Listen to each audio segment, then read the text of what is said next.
Assalomu alaykum hammaga. Men Turkmanov Ma'mur Matmusayevich, Zuhal Revmatologiya markazi bosh shifokori, revmatolog vrachman. Bugun sizlar bilan juda ham ko'p hozirgi paytda uchraydigan kasalliklarda yoki bo'lmasa даже oddiy holatlarda ham revmatologik kasalliklarda ozgina biz gormonal preparatlarda, ya'ni glukokortikosteroidlarda prednizolon, dexametazon, betametazon sostavli dorilar, bu yerda blokin B12, Blokart, Sertaspan, Diprospan shunaqa preparatlarni noto'g'ri ishlatayotganligimiz va bunga juda ham e'tiborli bo'lishimiz kerakli haqida aytmoqchiman. Nima uchun? Chunki bizga mana shunaqa yuvenilniy revmatoidniy artrit bilan yosh bolachalar, qizchalar kelyapti yoki bo'lmasa boshqa revmatologik kasalliklar bilan yoki bo'lmasa nevrologik kasalliklar bilan murojaat qilishyapti. Umuman noto'g'ri ishlatilganligi hisobiga juda ham kuchli asoratlar, Itsinga-Koshinga sindromi, sistemniy osteoporoz, bo'g'imlar funksiyasining buzilishi, kompressionniy perilomlar bilan bemorlarda zavisimist, xuddi narkomanlarday qaltiroq imенно o'sha dozani oladigan bo'lsa, keyin ochilyapti. Boshqa dorilar o'sha yordam qilmay qolyapti. Hech qanaqa asosiy preparatlar o'rniga faqat og'riq qoldirish maqsadida mana shunaqa gormonal preparatlar ishlatilyapti. Bu har bir yo'nalishdagi vrachlarda biz ko'rib qolyapmiz va shu uchun murojaat qilmoqchimiz. Bemorlarimizni ham ogohlantirib qo'ymoqchimiz, vrachlarimizni ham, albatta hamma vrachda emas, ko'pchilik vrachlarda shunaqa holat kuzatilyapti. Shuning uchun bugun bu mavzuga to'xtalmoqchimiz. Bu mavzuga imенно bizning kasalliklarda, mana shu revmatoidniy artritda qanaqa qilib gormonlar noto'g'ri qo'llanilyapti. Vrachlarda ham, juda ham ko'pchilik vrachlarda shunaqa tushuncha bo'lyapti. Gormonsiz revmatoidniy artritni davolashning umuman imkoni yo'q degan tushunchalar paydo bo'lib qolgan. Shuning uchun biz mana shu narsalarga to'g'ri fikr kiritib, ozgina to'g'rilashga harakat qilmoqchimiz. Bugungi mavzumiz xuddi mana shu mavzu haqida gaplashamiz. Gormonlarni qanday qilib to'g'ri qo'llashimiz kerak, qaysi paytda qo'llashimiz kerak, ularda qanaqa asoratlari bor, umuman revmatoidniy artrit, ya'ni poliartrit kasalligida yoki boshqa revmatologik kasalliklarda buni qanday qo'llashimiz kerak, mana shular haqida gaplashamiz. Xo'p, revmatoidniy artrit kasalligida hozir juda ham ko'p bemorlarimizda ba'zilar tabletka fonida ichib yuribdi. Ba'zilar prednizolon, dexametazon ukollarini har kuni через день yoki bo'lmasa haftada 2-3 marta yoki oyiga 1-2 marta yoki bo'lmasa uzoq muddatga, ya'ni 6 oy, 3 oydan 6 oygacha ta'sir qiluvchi gormonal preparatlarimiz bor. Betametazon, bular ultra uzoqqa ta'sir qiluvchi gormonlar qatoriga kiradi. Mana shu preparatlarni kuniga har kuni bittadan через день yoki bo'lmasa yoki har kuni bittadan 5 kunda ichida qo'llanilayotganini ko'rib qolyapmiz yoki bo'lmasa bir haftani ichida har hafta bemorlarimiz shunaqa preparatlar olayotganini ko'rib qolyapmiz. Aslida esa bu davo hisoblanmaydi. Bemor uchun bu kasallikni davolaydigan o'zini asosiy preparatlari bor. Bular bemorni faqat xursand qilib qo'yishi mumkin, og'rig'ini vaqtinchalik kamaytirib, lekin davolashda hech qanaqa bizga yordam bermaydi. Vaqtinchalik og'riqni kamaytiradi, lekin ularni keltirib chiqarayotgan asoratlari nihoyatda juda ham og'ir, juda ham cheksiz asoratlar keltirib chiqaryapti. Biz bu asoratlarni davolashga juda ham qiynalyapmiz. Shuning uchun bular haqida gapirmoqchimiz. O'zi aslida bu kasallikda qachon gormon ishlatilishi kerak degan savol tug'ilishi mumkin. Revmatoidniy artrit kasalligida biz agar bemor vaqtida murojaat qilgan bo'lsa, kasallikning boshlang'ich davrlarida yoki bo'lmasa og'riq paydo bo'lganiga 1 oy, 2 oy yoki 1 yilgacha bo'ladigan bo'lsa, kasallikning faollik darajasi baland bo'lmaydigan bo'lsa, hech qanaqa gormonlarsiz bemalol kasallikni davolasa bo'ladi.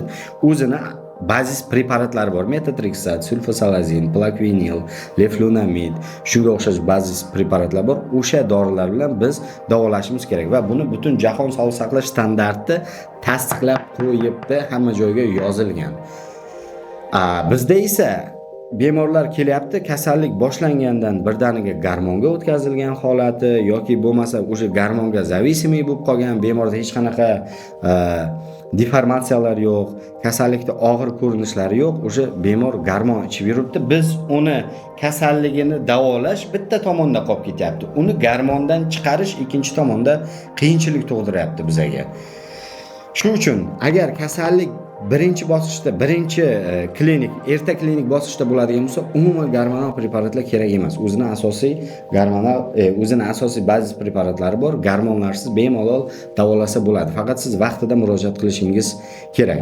Ikkinchidan, agar kasallik nihoyatda faol kechayotgan bo'lsa yoki reumatoidniy artritni tizimli shakllari bor, bo'g'imdan tashqari boshqa ichki a'zolarda ham zararlaydigan shakli bo'ladigan bo'lsa, biz unaqa holatda vaqtinchalik kichkina dozada gormonal preparatlar, ya'ni prednizolon yoki metil prednizolonni maksimum 2 ta tabletka berib, to 6 oygacha, to bizda asosiy bazis preparatlar ta'sir qilguncha vaqtinchalik berib, keyinchalik undan tezgina dozani kamaytirib chiqib ketishimiz kerak. Agar biz undan uzoq beradigan bo'lsak, bemorda zavisimiz, ya'ni xuddi narkomanlardek, qo'pol qilib aytganda, narkomanlarda zavisimiz bo'ladi-ku, bitta narkotikka bog'lanib qoladi. Imminni o'sha dozani olmasa, bemorda yengillik bo'lmaydi. Xuddi shunaqa zavisimiz paydo bo'lib qoladi. Bu zavisimiz haqida alohida tushuntirib beraman. Qayerdan paydo bo'ladi? Doskada yozib, chizib, hammasini chiroyli qilib tushuntirib beramiz. Ikkinchidan, bemorda yana qanaqa asorat bo'ladi? Biz ko'pincha ko'rib qolyapmiz, sertaspan, betaspan, blokard yoki blokin B12 yoki mana shunga o'xshash betametazon sostavli preparatlarni vrachlarimiz, nevropatolog, travmatolog, revmatolog, terapevt vrachlarimiz, hamma vrachlarda, hamma yo'nalishda ko'ryapmiz. 5 tasini 5 kun podrяд yoki bo'lmasa через день yoki 3 tasini через день yoki bo'lmasa har hafta bir martadan deb yozib beryapti. To'g'ri, unaqa holatda bemorda og'riqlar qoladi, lekin kasallikni davolashga umuman ahamiyati yo'q. Bu dori o'zi aslida 3 oyda yoki bo'lmasa 6 oyda bir marta qilinishi kerak edi. Chunki buni ta'siri bizga ultra uzoqqa ta'sir qiluvchi, organizmga biz qilingandan keyin bu yig'ilib kam-kam qonga o'zini dorisini kam-kam berib turadigan xususiyatga ega. Shuning uchun bu gormonal preparatlarni biz ultra uzoqqa ta'sir qiluvchi dori vositalari deymiz. Biz xuddi mana shu dorilarni har kuni bittadan yoki bo'lmasa через день yoki haftaga bitta yoki har oy bittadan olayotgan bemorlarni ko'ryapmiz. Ularda yuzida oqarish, o'zgarishlar, tomirlari lomkiy bo'lib qolgan, sal birovda qo'li tegib ketadigan bo'lsa ko'karadigan holatlar, bo'g'imlar qiyshayib ketgan tuzalishni o'rniga yoki bo'lmasa suyaklarda osteoporoz, bel og'rig'i, chanoq son bo'g'imida aseptichskiy nekroz, mana shunaqa asoratlar bilan yoki bo'lmasa umurtqa pog'onasida perilomlar bilan nihoyatda kuchli og'riq, ko'zda xiralashishi, yana qanaqa asoratlar bor. Juda ham ko'p. Oshqozon ichak tizimidagi yaralar bilan kelyapti. Qandli diabet keltirib chiqarishi mumkin. Juda ham asoratlari ko'p. Shuning uchun bunaqa preparatlarni iltimos agar bemorlar ko'rib qoladigan bo'lsa ham, bunaqa tarzda olinadigan preparatlar emas yoki vrachlarga ham murojaatimiz bunaqa qilib bemorni foyda berishni o'rniga asoratga tashlash kerak emas. Agar har doim bemorni kerakli mutaxassisga yuboradigan bo'lsak, mutaxassislarning o'zi xudo xolasa kerakli yordamni beradi. Shuning uchun biz agar bu betametazon, ya'ni ultra uzoqqa ta'sir qiluvchi dorilarni unda biz qaysi paytda ishlatamiz degan savol tug'ilib qolishi mumkin.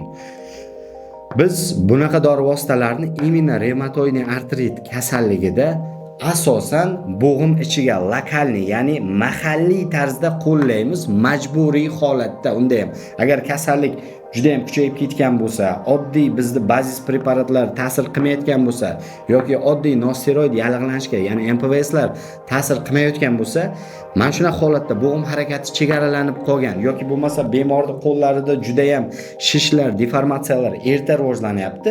Biz unaqa holatda mahalliy qo'llab, bemorga vaqtinchalik yordam berib, keyinchalik bazis preparatlarning o'zi asosiy dorilar uni o'zi kontrolga oladi. Shuning uchun iltimos sizlardan bu dorilarni qo'llashda ham ehtiyot bo'lishimiz kerak. Yoki bemorlarning o'ziga o'zi bir marta qaysidir vrach shunaqa Bezovta bo'lgan payt o'shanaqa dorini haftada bir marta oling yo oyda bir marta oling yoki bo'g'imda ichiga qildirib yuboring. Boshqa viloyatdagi vrach, boshqa viloyatdagi kasalga shunaqa tavsiya berganlarni ham eshitib qolganmiz. Agar sizda og'riqlar paydo bo'ladigan bo'lsa, o'sha dorini olib oling deydi. Afsuski bu juda ham noto'g'ri fikr hisoblanadi. Chunki bu to'g'ri, bitta plus tomoni bor. Faqat sizda og'rig'ingizni qoldiradi vaqtinchalikka. Lekin kasallikni davolamaydi bu. Absolutni. Siz vaqtinchalik og'riqingiz kamaygani uchun xursand bo'lib yurasiz, lekin bu dorini yuqorida aytgan zararli ta'sirlari, suyak yemirishi, chaqirishi, bo'g'imlardagi o'zgarishlar, mo'rt bo'lib qolishi, suyak mo'rt bo'lib qolishi, osteoporoz, oshqozon ichak tizimida yara paydo bo'lishi, ko'zlarimiz xiralashib qolishi, yurak qon tomir tizimining zararlanishi, qandli diabet, mana shunaqa bir qator asoratlarga tayyor turishingiz kerak. Agar siz boshida hafta bir oyda bir marta olayotgan bo'lsangiz, keyinchalik xuddi narkomanlarda narkotikni boshida faqat maza qilish uchun qabul qilayotgan narkoman keyinchalik u faqat lomkani yo'qotish uchun qabul qiladi. Unda hech qanaqa kayf bo'lmaydi. Borgan sari biz bu dozani organizm ko'proq talab qilaveradi. Boshida 3 oy, 4 oyda bir marta olgan bo'lsangiz, 2 oyda bir marta, 1 oyda bir marta. Borgan sari ahvolingiz og'irlashib ketaveradi. Bir haftada bir marta, undan keyin cherezdin har kuni olishingizga to'g'ri keladi. Bu zamknuti yopiq krug bo'ladi. Siz haftada bir marta olasiz, vaqtinchalik og'rig'ingiz kamayadi 2-3 kunda, keyin yana organizm talab qiladi, yana qilishingizga to'g'ri keladi. Mana shunaqa yopiq parochniy krug hosil bo'ladi. Natijada sizda ahvolingiz borgan sari og'irlashaveradi. Siz boshida yaxshiroq ahvolda bo'lgan bo'lsangiz, borgan sari sizda kasalliklar asorat berishni boshlaydi, oxiri o'lim bilan yakunlanadi.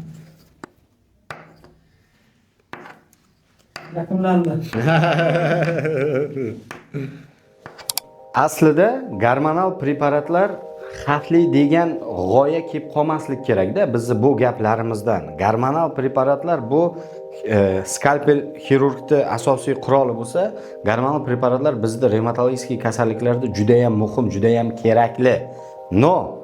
Bizda boshqa revmatologik kasalliklarda sistemli krasniy volchanka, sistemli sklerodermiyas, tizimli vaskulitlar va boshqa revmatologik juda ham ko'p bir qancha kasalliklarimiz bor. Gormonlar juda muhim. Biz umuman bu kasalliklardan chiqib ketmaymiz. O'sha kasalliklarda ham agar to'g'ri qo'llasakkina bu kasalliklarga yordam bo'ladi. Revmatoidniy artrit kasalligida ham gormonlar juda muhim rol o'ynaydi. Qachonki tizimli shakli bo'ladigan bo'lsa, kasallik juda ham yuqori faollik darajasida kechgan bo'lsa yoki bemorlar kechikib keladi, biz asosiy preparatlar ta'sir qilguncha kutib o'tira olmaymiz. O'shanaqa holatda kerakli dozada, kerakli vaqtgacha, qisqa vaqtga qo'llab, to'liq chiqib ketishimiz kerak. Normal holatda ham bizda organizmimizda kortizol degan gormon bor. Imенно mana shu biz ishlatayotgan betametazon, deksametazon, prednizolon, metilprednizolon mana shunaqa preparatlarda tabiiy varianti. Bizda buyrak usti bezimizdan ishlab chiqariladi. Kortizol degan gormon. Xuddi mana shu gormon biz ertalab faollik darajasi bu gormonni ishlab chiqarishimiz ko'payadi va bemor aktivniy bo'ladi. Har qanday odam o'sha faol harakat qilishi uchun ba'zi paytda biz gripp bo'lganimizda yoki og'ir kasallikka uchrashganimizda stressiy dozada buyrak usti bezimizga signal keladi. Buyrak usti bezimiz ishlab chiqarish kerak. Normal odamda hozir mana shu kortizol gormoni qanday ishlashi haqida bemorlar uchun qisqacha oddiy tilda tushuntirish berib o'tib ketaman. Bizda eng yuqori markazda gipotalamus bor.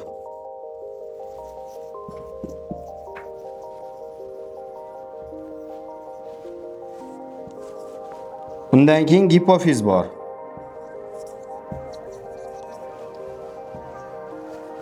Undan keyin buyrak usti bezlari bor.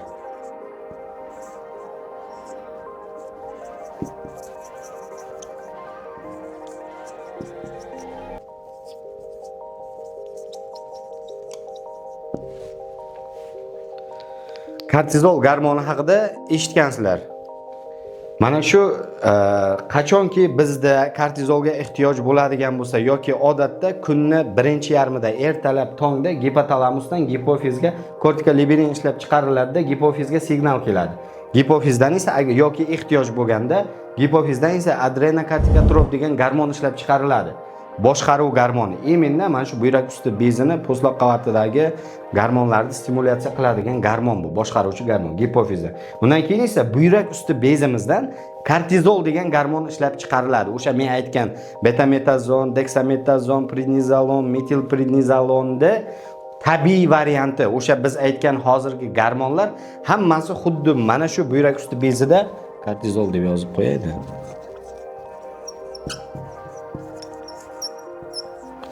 Kortizol degan garmon ishlab chiqariladi. Xuddi mana shuni sintetik aptekadagi, zavodlarda ishlab chiqarilgan va kimyoviy o'sha sintez yo'li bilan olingan xuddi mana shuni sintetik varianti ular.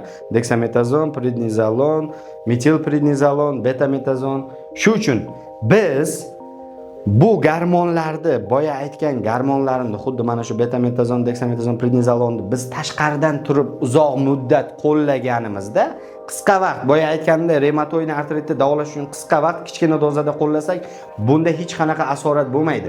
Lekin asossiz va uzoq muddat katta dozalarda qo'llaniladigan bo'lsa, xuddi mana shu yo'l buziladi, mana shu tizim, sentr boshqaruvchi markazda yo'li buziladi-da va natijada buyrak usti bezimizdan kortizol ishlab chiqarilmay qo'yadi. Chunki organizmda bunga nisbatan ehtiyoj yo'qoldi. Tashqaridan kirgizaverdik, biz kirgizaverdik. Har xil vaqtda yana ertalab, obedda, kechqurun kirgizadigan bo'lsak, bu yo'l vobshe buziladi, absolutno ertaroq buziladi. Odatda masalan yillar davomida buziladigan bo'lsa, agar biz qancha katta doza kiritadigan bo'lsak va qancha kuchli garmon, kuchlilik jihatdan birinchi o'rinda gidrokortizon turadi, kortizolga yaqinroq, undan keyin prednizolon, undan keyin deksametazon, undan keyin betametazon kiradi. Bu juda ham kuchli, ultra uzoqqa ta'sir qiluvchi deb bekorga aytmaymiz. Biz buni har tez kirgizadigan bo'lsak, imенно mana shu yo'l buziladi-da, buyrak usti bezimiz ishlab chiqarmay qo'yadi. Va natijada siz bemorga siz o'sha garmonni qilganingizda bemorda ahvoli yaxshilashadi. Hamma narsa zo'r, xursand bo'ladi. Lekin kasallik to'xtagani yo'q. Kasallikni biz davolamadik. Faqat og'riqni pasaytirdik va natijada bu garmonni kuchi ketgandan keyin bizda mana bu buyrak usti bezimiz mana bu yo'l buzilgandan keyin bu bunga signal bermaydi, bu bunga bermaydi, bu ham atrofiyaga uchraydi. Bora yillar davomida bo'layotgan narsani aytyapman. Va bu ishlab chiqarmay qo'yadi. Natijada bemorda yarim kechasi, ayniqsa mana bu soat 12-1 dan o'tgandan keyin og'riqlar talab kuchayib boshlaydi. Menga ber deydi. Xuddi narkomanlarda narkotikni talab qilganday, bunda ham davay menga ber o'sha garmonni deydi. Bo'lmasa maza qaltiraydi, 37-38 gradusgacha bemorda tana harorati oshishi mumkin, lomka bo'ladi, hech kim bilan gaplashgisi kelmaydi, oddiy og'riq qoldiruvchilar dori ta'sir qilmaydi. Qachonki siz boya aytgan garmonimda betametazon boyagi yoki deksametazon yoki prednizolon kiritmasangiz bemor yengillashmaydi. Bu degani sizda o'zi buyrak usti bezida mana bu bezimizda yetishmovchilik boshlandi degani. Shu uchun biz buni mana shunaqa keyincha shuning uchun biz bundan qo'rqamiz. Mana shu tizimni biz buzib qo'ymaylik deymiz. Biz uni keyin siz yana kirgizishga majbur bo'lasiz. Bizga keladigan holatda bo'lsa ham agar biz majbur bo'lamiz vaqtinchalik bemorda allab mana buni stimulyatsiya qilish uchun yoki kichkinaroq dozada yoki tabletchin formada bemorga berib asosida dozani kamaytirishga. Yoki bemor bu narsani bilmasa yoki vrachlar shunaqa holatni bilmagan vrachlar ham juda ham ko'p uchrayapti va qayta mana shu yopiq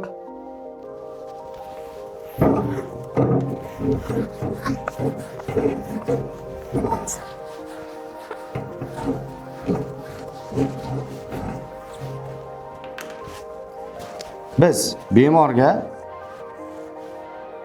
betaspan qildik, o'sha betametazon.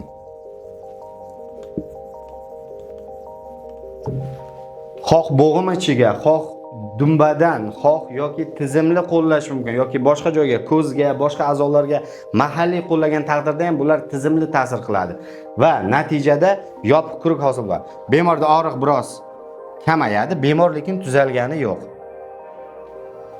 Bu garmonni ta'siri ketgandan keyin yana og'riq keladi va siz yana uni qilishga majbur bo'lasiz.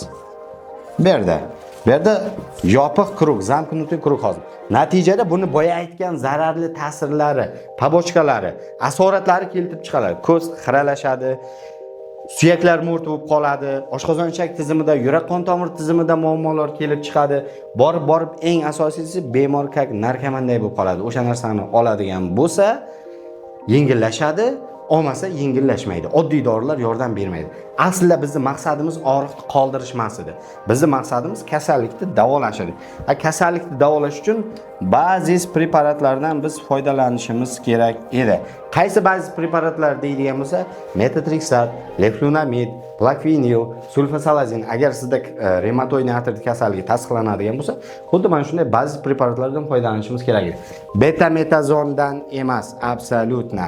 Bir marta bu preparatni 3 oyda, maksimum 6 oyda yoki maksimum 3 oyda bir marta qo'llashimiz kerak. Shunda boyagi men aytgan tizim buzilmaydi va sizda zavisimist mana shunaqa gormonga moyillik paydo bo'lmaydi va kasalligingizni davolash ham oson bo'ladi.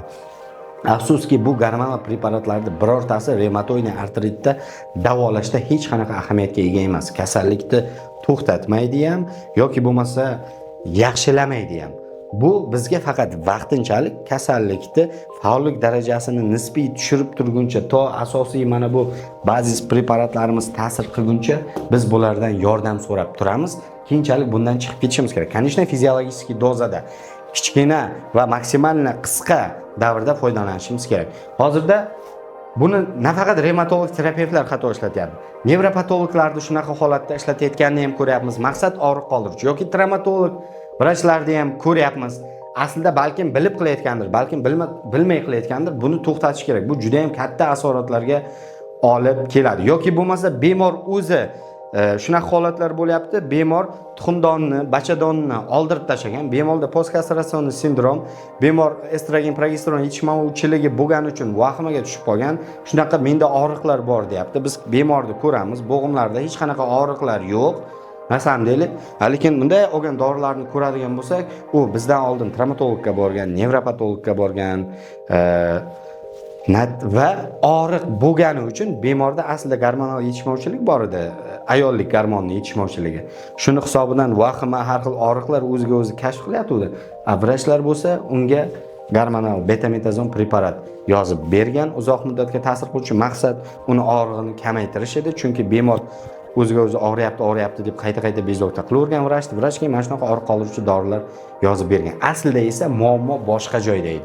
Muammo o'shagi tuxumdon, bachadonni oldirib tashlagandan keyin mana shunaqa gormonal yetishmovchilik bo'ladi. O'sha gormonlarni joyiga qo'ysak yoki klimaksda ham shunaqa holatlar bo'lyapti.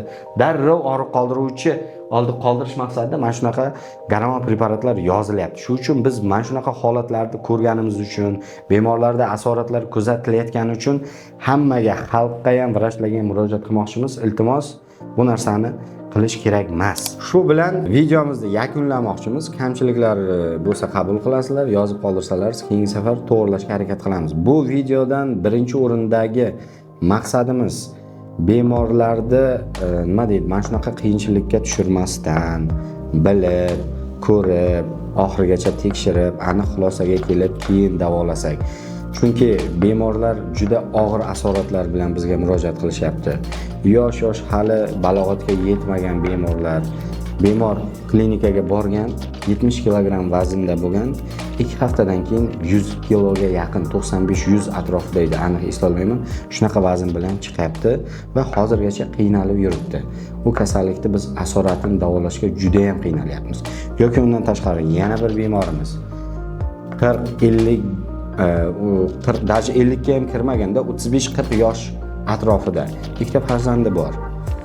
Bemor davolangan, tumanda ham, viloyatdan ham, markazda ham davolangan. Mana shunaqa noto'g'ri davolash orqali bemorda ikkala chanoq son bo'g'imida aseptichskiy nekroz, yelkada aseptichskiy nekroz, harakat umuman chegaralangan, chanoq son bo'g'imi endoprotez almashtirilgan. Undan tashqari tizzalarda ankiloz. Biz nima demoqchimiz? Mana shunaqa bemorlarga iloji boricha bu bemor davolangandan ko'ra davolanmaganda edi.